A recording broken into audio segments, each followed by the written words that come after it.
वंदे Bharatam nation 27 में आपका स्वागत है और मैं हूं आपके साथ दीपिका राठौड़। और अब खबरें विस्तार से। मुख्यमंत्री योगी आदित्यनाथ गोरखपुर दौरे पर है, जहां उन्होंने सरकार के 8 साल पूरे होने के उपलक्ष्य पर कार्यक्रम में शिरकत की।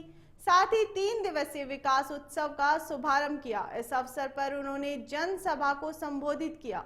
इस दौरान उन्होंने सरकार की उपलब्धियों को गिनाते हुए कहा कि 8 साल में यूपी में आमूलचूल परिवर्तन हुआ है। पीएम मोदी के नेतृत्व में बड़े परिवर्तन हुए हैं। साथ ही आज यूपी का किसान आत्मनिर्भर है। विकास की बड़ी परियोजनाएं धरातल पर उतरी है। आज उत्तर प्रदेश सरकार को 25 करोड़ जनता की सेवा, सुरक्षा और उत्तर प्रदेश जैसे राज्य में जो अपनी पहचान के लिए मोहताज था, उसमें सुशासन लाने के 8 वर्ष पूरे हो रहे हैं। इस अवसर पर उत्तर प्रदेश को सेवा, सुरक्षा और सुशासन के इस मॉडल के लिए प्रेरणादायी मार्गदर्शन के लिए मैं आदरणीय प्रधानमंत्री श्री नरेंद्र मोदी जी के प्रति हृदय से आभार व्यक्त करते हुए आप सभी जनता जनार्दन का हृदय से अभिनंदन करते हुए बधाई देता हूं, जिनके सहयोग और समर्थन से आज उत्तर प्रदेश नए भारत का उत्तर प्रदेश बन पाया है। उत्तर प्रदेश की इस विकास यात्रा को लेकर के कल मैंने अपने वरिष्ठ सहयोगियों के साथ लखनऊ में एक विस्तृत प्रेस वार्ता भी की है और आज प्रत्येक जनपद में इससे संबंधित कार्यक्रम भी है और 3 दिवसीय मेले भी प्रारंभ हो रहे हैं। ये मेले विकास की योजनाओं के प्रभावी क्रियान्वयन के साथ साथ सेवा के लिए, सुरक्षा के लिए, सुशासन के लिए उठाए गए डबल इंजन सरकार के कदमों को, उत्तर प्रदेश में हुए व्यापक आमूलचूल परिवर्तन को प्रदर्शित कर। गाजीपुर में अखिल भारतीय क्षत्रिय महासभा युवा ने समाजवादी पार्टी के सांसद रामजी लाल सुमन के खिलाफ जोरदार प्रदर्शन किया। सपा सांसद के संसद में राणा सांगा पर दिए गए बयान को लेकर क्षत्रिय महासभा ने पुतला फूंक कर विरोध प्रदर्शन किया। क्षत्रिय महासभा के प्रदर्शन में शामिल संगठन के नेताओं ने कहा कि सांसद सुमन ने महान सनातनी योद्धा महाराणा सांगा का अपमान कर पूरे सनातन समाज की भावनाओं को ठेस पहुंचाई है। महाराणा सांगा भारत के लिए वीरता और त्याग का प्रतीक रहे हैं। उन्होंने विदेशी आक्रमणकारियों से देश की रक्षा के लिए कई युद्ध लड़े। प्रदर्शनकारियों ने मुख्यमंत्री और पीएम के नाम पत्र लिखकर 3 प्रमुख मांगे रखी हैं, जिनमें सांसद के बयान के उच्च स्तरीय जांच कराने, सांसद के खिलाफ कड़ी कानूनी कार्यवाही करने और संसद में अमर्यादित टिप्पणियों पर रोक लगाने की मांग की है।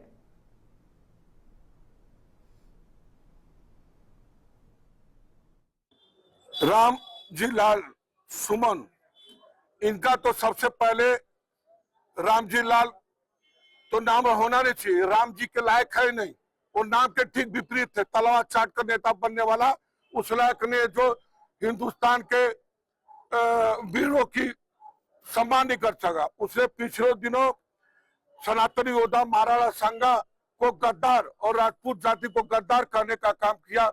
उसको शायद ये नहीं पता कि आज राणा सांगा नहीं होते, महाराणा प्रताप जी नहीं होते, शिवाजी महाराज नहीं होते, संभाजी महाराज नहीं होते, तो ये किसी इसके पुंसक जो है जाकर किसी का लैट्रिन आदमी। और ये बड़ी खबर आ रही है मुजफ्फरनगर से। मुजफ्फरनगर में बदमाश की सड़क पर की गई धुनाई। मोबाइल छीनकर भाग रहा था बदमाश। राह चलती महिला से लूटा था मोबाइल फोन। पब्लिक ने मौके पर पकड़कर लुटेरे को पीटा। बाइक सवार 2 बदमाश फरार और एक को दबोचा गया। पिटाई के बाद लुटेरे को सौंपा गया पुलिस को। फरार अन्य बदमाशों की जांच में जुटी पुलिस। नई मंडी थाने के ग्रेट प्लाजा के पास ये मामला हुआ। पिटाई के बाद लुटेरों को सौंपा गया था पुलिस को। फरार अन्य बदमाशों की जांच में भी जुटी हुई है पुलिस। नई मंडी थाने के ग्रेट प्लाजा के पास ये मामला हुआ। मुजफ्फरनगर में बदमाश की सड़क पर की गई थी धुनाई।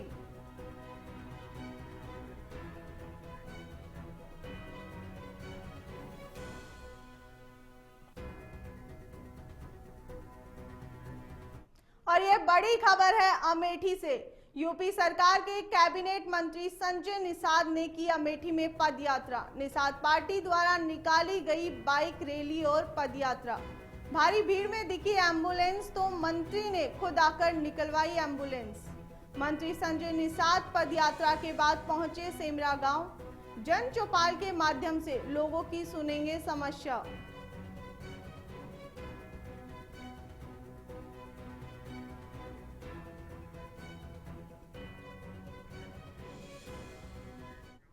और ये बड़ी खबर आ रही है मुजफ्फरनगर से। एसएसपी अभिषेक सिंह का ऑपरेशन लंगड़ा जारी। चेकिंग के दौरान पुलिस और बदमाश के बीच हुई मुठभेड़ में बदमाश मुकीम गोली लगने से घायल। शामली का निवासी है घायल बदमाश मुकीम। बदमाश से बाइक और तमंचा कारतूस बरामद किए गए। घायल पर लूट और चोरी के 26 मुकदमे दर्ज हैं। दिल्ली यूपी में बाइक चोरी करता है शातिर बदमाश।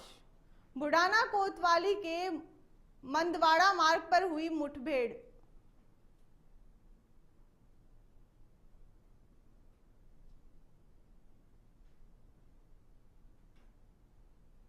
जो गैंग अंतर्राष्ट्रीय वाहन का गैंग के साथ मुठभेड़ हुई थी, उसका वांछित अभियुक्त की सूचना प्राप्त हुई। इस सूचना पर चेकिंग के दौरान एक मोटरसाइकिल पर एक व्यक्ति आता हुआ दिखाई दिया। उसको इशारा किया रुकने का, तो वो मदवाड़ा रोड की तरफ भागा। पुलिस वालों द्वारा पीछा किया गया तो उसने उलटकर पुलिस वालों पर फायरिंग की। आत्मरक्षार्थ पुलिस वालों ने सूक्ष्म फायरिंग की, जिसके उसके पैर में गोली लगी है। घायल अवस्था में उसको सीएस।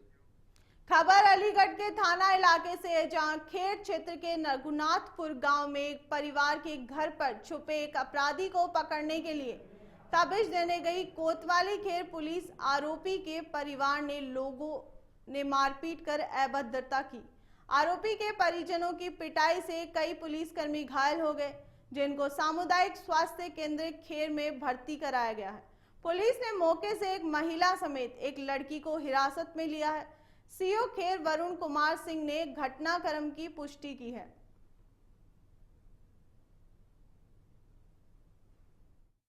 ये थाना खैर जनपद अलीगढ़ से संबंधित प्रकरण है। थाना खैर के गांव रघुनाथपुर में एक व्यक्ति के घर पर एक अपराधी के होने की सूचना थाना खैर की पुलिस को प्राप्त हुई। उक्त सूचना को तत्काल अटेंड करते हुए थाना खैर की पुलिस द्वारा उक्त व्यक्ति के घर पर दबिश दी गई, जिसके क्रम में उक्त व्यक्ति के परिजनों द्वारा, जिसमें महिलाएं और पुरुष दोनों ही शामिल थे, पुलिस पार्टी के साथ अभद्रता एवं मारपीट की घटना कारित की गई है। उक्त घटना का पुलिस द्वारा तत्काल कठोरता से संज्ञान लेते हुए उक्त परिजनों में से एक महिला और एक लड़की को हिरासत में ले लिया गया। कासगंज जनपद के गजडुंडवारा स्वास्थ्य केंद्र के अंदर वाहन पार्किंग को लेकर एम्बुलेंस चालक ने झगड़ा किया। गजडुंडवारा सीएसजी प्रभारी डॉक्टर आकाश ने जब सुरक्षा कर्मियों से पूछा कि वाहन किसका है, तो सुरक्षा कर्मियों ने एम्बुलेंस संचालक मनोज कुमार से कहा, तो मनोज कुमार ने अभद्र भाषा का प्रयोग किया और शराब के नशे में गालियां दी। आपको बताते चले, गजडुंडवारा सीएससी प्रभारी डॉक्टर आकाश ने जानकारी दी है।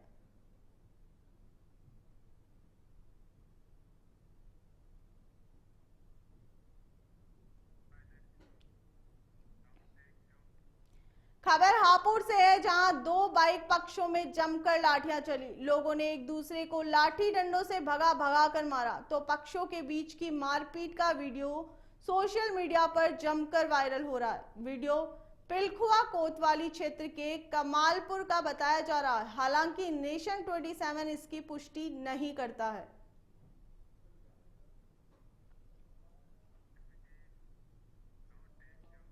खबर मुरादाबाद से है, जहां पुलिस और गोकसी के फरार आरोपियों के बीच मुठभेड़ हो गई। सोमवार देर रात हुई इस मुठभेड़ में दो बदमाश पैर में गोली लगने से घायल हो गए। दोनों के पैर में गोली लगी है। पुलिस ने दोनों आरोपियों को जिला अस्पताल में इलाज के लिए भर्ती कराया है। पुलिस ने दोनों आरोपियों के पास से तमंचा, कारतूस और घटना में इस्तेमाल मोटरसाइकिल बरामद की है। गैंग के 3 अन्य अपराधी फरार हो गए हैं। पुलिस फरार आरोपियों की तलाश में जुट गई। एसपी सिटी कुमार रणविजय सिंह ने बताया कि थाना मुंडा पांडे और कटघर बॉर्डर के पास चेकिंग के दौरान ये घटना हुई। पुलिस ने मौके से कोकसी के आरोपी नावेद और अनवर को हिरासत में लिया है। 2 बाइक पर कुछ संदिग्ध व्यक्ति दिखे। इन्होंने उनको रोक करके पूछताछ करने का प्रयास किया। ये लोग रोके नहीं, भागे और पुलिस की टीम पर फायर किया। एक बाइक पे जो 2 व्यक्ति थे, इन लोगों ने पुलिस की टीम पर अटैक किया। इसमें जवाबी कार्रवाई हुई और इसमें ये दोनों घायल हुए। तत्काल इनको हम लोगों ने वहाँ से अस्पताल के लिए शिफ्ट किया और इनसे पूछताछ की गई। एक ने अपना नाम नावेद और दूसरे ने अपना नाम अनवर बताया। ये दोनों गांव करणपुर, थाना मुंडा पांडे के रहने वाले हैं। इनके पोजीशन से तमंचा भी बरामद हुआ, जो इन लोगों ने पुलिस टीम पे फायर करने में यूज किया था, और खोखा कारतूस, जिंदा कारतूस। गाजीपुर के सैनपुर में एक दर्दनाक हादसा हुआ। खानपुर थाना क्षेत्र के गोरहट गांव में गोमती नदी में नहाते समय 3 बच्चे डूब गए, जहां गोताखोरों ने 8 वर्षीय दीपांशु का शव बरामद कर लिया है, तो वहीं 10 वर्षीय आर.के. कुमार और 9 वर्षीय ऋषभ कुमार की तलाश जारी है। तीनों बच्चे गांव की एक बस्ती के रहने वाले थे। बताया जा रहा है कि तीनों बच्चे नदी में नहाने गए थे। इस दौरान एक बच्चा गहरे पानी में डूबने लगा, जिसे बचाने की कोशिश में अन्य 2 भी डूब गए। कुछ देर बाद नदी के किनारे मिले कपड़ों को देखकर ग्रामीणों ने गांव में सूचना दी। इधर सूचना पर प्रशासन भी मौके पर पहुंची। ग्राम गौरहट में 3 बच्चों ने पानी नदी में नहाने के लिए गए थे और तीनों बच्चे डूब गए और हमने तुरंत वहां सुना और तुरंत भाग करके लगभग 100 मीटर गाड़ी चला करके यहाँ गौरहट पहुंचा हूँ। और यहाँ एसओ साहब भी मौजूद थे, एसडीएम साहब मौजूद थे, गांव पूरी जनता मौजूद थी। इसमें एक लड़का जो मिला वो भी बाहर निकाला गया, लेकिन वो भी मृत पाया गया। क्या नाम था उसका लड़का? वो जो इस पार हो गया है। 2 लड़के अभी नहीं मिले हैं और टीम ने खोजी है और बिहाने फिर इंडिया टीम आएगी, फिर हम लोग। खबर यूपी के हापुड़ से है। एक किशोरी के साथ सामूहिक दुष्कर्म की घटना सामने आई है। इस घटना के बाद थाने पर लोगों का आक्रोश देखने को मिला है। फिलहाल पुलिस ने परिजनों की तहरीर पर मुकदमा दर्ज कर लिया है और आरोपियों की तलाश में जुट गई है। वारदात जहां धोलाना थाना क्षेत्र के धोलाना कस्बे की है, जहां एक किशोरी अपने घर से बाजार गई थी, तभी उसे बहला फुसलाकर 2 युवक एक इंटर कॉलेज के पीछे ले गए, जहां उसको बंधक बनाकर गैंगरेप की घटना का अंजाम दिया। पीड़िता का मेडिकल कराया जा रहा है।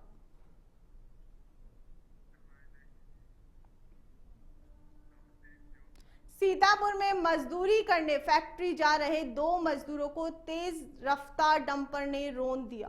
इस दर्दनाक हादसे में बाइक पर सवार दोनों मजदूरों की मौके पर ही मौत हो गई, जबकि एक युवक गंभीर रूप से घायल हो गया। घटना रामपुर कला थाना इलाके की है। घटना थाना क्षेत्र के मजगवा कलाम के पास हुई। जानकारी के अनुसार ग्राम सतिनपुरवा निवासी मोनू गौतम अपने साथी राजेश और दुर्गेश के साथ एक साथ बाइक पर सवार होकर बिस्वा में अल्कोहल फैक्ट्री में काम करने जा रहे थे। इसी दौरान पीछे से आ रहे तेज रफ्तार डंपर ने बाइक सवारों को रौंद दिया।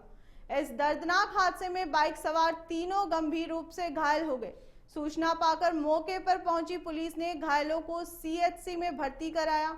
डॉक्टरों ने मोनू और राजेश को मृत घोषित कर दिया है, जबकि दुर्गेश की हालत गंभीर देखते हुए उसे जिला अस्पताल रेफर कर दिया। गाजीपुर में स्वतंत्रता संग्राम सेनानी बब्बर राम की 19वीं पुण्यतिथि पर कार्यक्रम आयोजित किया गया। इस दौरान मुख्य अतिथि के रूप में समाजवादी पार्टी के विधायक जय किशन साहू भी शामिल हुए। विधायक ने राणा प्रताप और भामाशाह का जिक्र करते हुए कहा कि इतिहासकारों ने भामाशाह के योगदान को दबाने का काम किया। उन्होंने बताया कि भामाशाह ने न केवल राणा प्रताप को आर्थिक मदद की, बल्कि अपने 2 भाइयों को भी उनका सिपह सालार और सेनापति बनाकर भेजा था। राज्यसभा सांसद रामजी लाल सुमन के विवादित बयान पर पूछे जाने पर विधायक साहू ने उनका समर्थन किया। उन्होंने कहा कि सुमन ने संसद में जो कहा वह इतिहास का तथ्य है। योगी सरकार के 8 साल पूरे होने पर विधायक ने सरकार की आलोचना की। रामजी लाल सुमन ने पार्लियामेंट में क्या गलत किया कहा है, जो इतिहास था उसको उन्होंने बता दिया है कि हम फला लोगों का विरोध करते हैं, लेकिन फला लोगों को कौन बुलाया इस इतिहास को पढ़े, यही बात कहा है। मैं नाम नहीं लूंगा, आप जो चाहते हैं पत्रकार महोदय, मैं नाम नहीं लूंगा, इसलिए विवाद में रहने का मन नहीं है। 2 साल विधानसभा का मेरा कार्यकाल बना है, बचा है, उस विवाद में न जाकर के विकास की बात। कासगंज जनपद के विकास खंड ग्राम में ईंटों से भरे ट्रैक्टर ट्रॉली ने एक बाइक सवार युवक को टक्कर मार दी, जिससे वह गंभीर रूप से घायल हो गया। आपको बता दें कि थाना सूनगढ़ी के युवक अपने गांव से बाजार के लिए आ रहे थे। उसी दौरान सामने से आ रही ईंटों से भरी ट्रैक्टर ट्रॉली ने टक्कर मार दी, जिससे वह गंभीर रूप से घायल हो गया। ग्रामीणों की मदद से घायल युवक को एम्बुलेंस के माध्यम से उपचार के लिए अस्पताल लाया गया, जहां डॉक्टर ने घायल युवक राजेंद्र की हालात देखते हुए उपचार के लिए जिला कासगंज रेफर कर दिया है। फिलहाल युवक की हालत गंभीर है। पिछले कुछ दिनों से यूपी के मौसम का मिजाज बिल्कुल बदला हुआ है। अभी तक तेज धूप और गर्मी सता रही थी, वहीं अब छिटपुट बारिश से काफी राहत मिली है। प्रदेश के कई जिलों में आंधी तूफान के साथ बारिश की संभावना है। कहीं कहीं वज्रपात की चेतावनी भी जारी की गई। प्रयागराज, वाराणसी और आसपास के 9 जिलों में तेज हवाओं के साथ बारिश हुई, जिससे गर्मी में कुछ राहत मिली। हालांकि दिन के समय धूप निकलने से गर्मी में फिर से बढ़ोतरी हो गई है। मौसम विभाग के अनुसार ऐसा ही मौसम रहने की संभावना है और पूर्वी पश्चिमी उत्तर प्रदेश के कुछ जिलों में गरज चमक के साथ बारिश हो सकती है।